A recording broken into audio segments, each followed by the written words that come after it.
Hi friends, ஐநர் துணையில் நாளைக்கு என்ன நடக்க போகுதுன்னு பார்க்கலாம். வாங்க வீடியோக்குள்ளே போகலாம். நம்ம சேனல் இன்னும் சப்ஸ்கிரைப் பண்ணாதவங்க சப்ஸ்கிரைப் பண்ணிக்கோங்க. சோழனும் பாண்டியனும் வீட்டுக்கு வந்து எல்லாரும் சாயந்தரம் ஆயிடுச்சு. அப்போ சேரன் வர்றாரு. அண்ணன், ஃபங்க்ஷன்லாம் முடிஞ்சிருச்சா அப்படின்னு சோழன் கேட்குறாரு. ஆமாண்டா, சிறப்பாக முடிஞ்சிருச்சுடா. அதெல்லாம் பார்த்துட்டு வரதுக்கு லேட் ஆயிடுச்சு. ஆமாம், நீங்கள் என்ன சாப்பிட்டீங்க? சாப்பாடு என்ன ரெடி பண்ணட்டும் அப்படிங்கிறாரு. அதுக்கு பல்லவன் இருந்துக்கிட்டு, எங்கண்ணே ஃபங்க்ஷன் எங்கே, சந்தா வீட்லையா அப்படிங்கிறாங்க. டேய், என்னடா சொல்கிற, சந்தா வீட்டில் எதுக்குடா அப்படின்னு சொல்லி சேரன் கேட்குறாரு. அப்போ சோழன் சொல்கிறாரு, ஆமாண்டா, சந்தா வீட்டில் 1 மணி நேரம் ஃபங்க்ஷனு, அப்புறம் கோயிலில், அதுக்கப்புறம் எங்கேன்னு தெரிலடா, நம்ம தான் வீட்டுக்கு வந்துட்டோமே அப்படிங்கிறாங்க.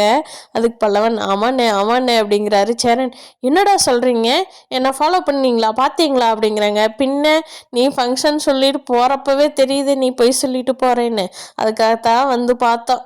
சரி சீக்கிரமாக கல்யாண பேச்சு ஆரம்பிச்சிடலாமா அப்படின்னு சொல்லிட்டு இருக்கிறாரு.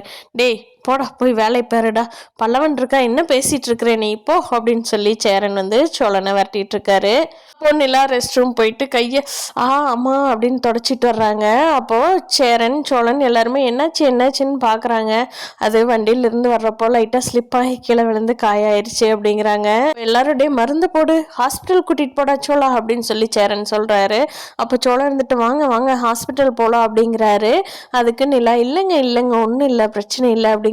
இருங்க, நான் மருந்தாவது போட்டுடுறேன் அப்படின்ட்டு சோழன் வந்து நிலாவை ரொம்ப கேர் எடுத்து பார்த்துக்கிறாரு. கையை பிடிச்சி தொடச்சி விட்டு, டெட்டால் வச்சு தொடச்சி விட்டு, மருந்து போட்டு, எங்க ரொம்ப வலிக்குதாங்க, வாங்க ரூம்குள்ளே கொண்டுட்டு போய் விடுறேன்னு சொல்லி ரொம்ப சேஃபாக கொண்டுட்டு போய் விடுறாரு.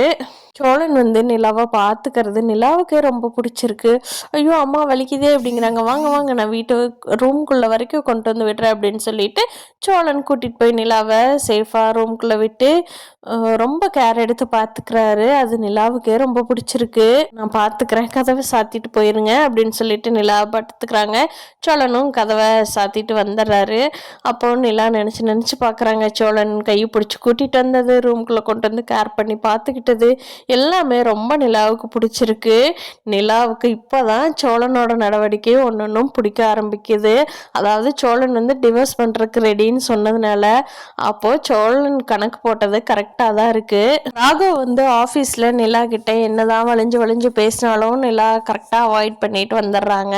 ராகவுக்கு எந்த இடமே கொடுக்கறது இல்லை. நிலா எந்த கிஃப்ட் கொடுத்தாலும் வேண்டான்னு சொல்லிட்டு, எங்கே வெளியில் போகலான்னாலும் வேண்டாம், நான் இங்கேயே ஆஃபீஸ்லேயே உங்களுக்கு எல்லா டீட்டெயில்ஸும் சொல்கிறேன் அப்படின்னு சொல்லிட்டு நிலா பண்ணிட்டு இருக்கிற நிலாவுக்கு சோழன் கூட்டிட்டு வர்றது ரொம்ப பிடிக்குதுன்னா இப்போதான் சோழன் மேலே லவ் வரவே ஆரம்பிச்சிருக்கு. பார்க்கலாம் ஃப்ரெண்ட்ஸ், அடுத்து இன்ட்ரெஸ்டிங் என்ன நடக்க போகுதுன்னு.